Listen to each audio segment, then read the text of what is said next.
Hey everyone, I'm Jenny, and I'm excited to show you how you can create this chalkboard using Bistro chalk markers. As always, with a new pack of markers, you want to give it a few pumps so that you can get the ink flowing. I'm using the flat tip edge.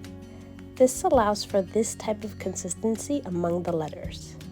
And I make sure to hold it in this way the entire time I'm writing the word spice.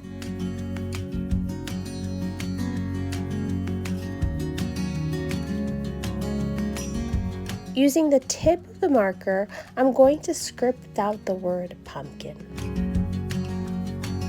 And when I'm done, I'm going to go back through each letter and I'm going to go ahead and give it that faux calligraphy look by adding thickness to the downstroke.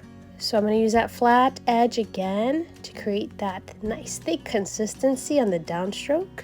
And I'm going to do this to each letter.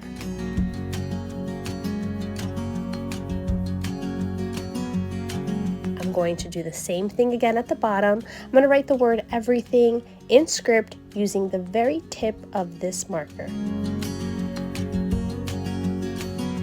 And once again, go ahead and thicken each downstroke using the flat edge of the marker.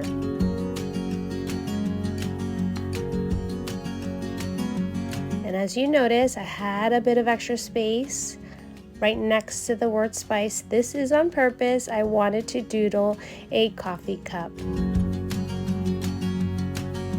And with my white Bistro chalk marker, I'm going to go ahead and doodle a cute, tiny little pumpkin. And I love to add a little faux sparkle here and there, so I'm going to use the white and gold chalk marker to do this. And there you have it, pumpkin spice everything. Perfect addition to my foyer table. Let me know how yours turns out.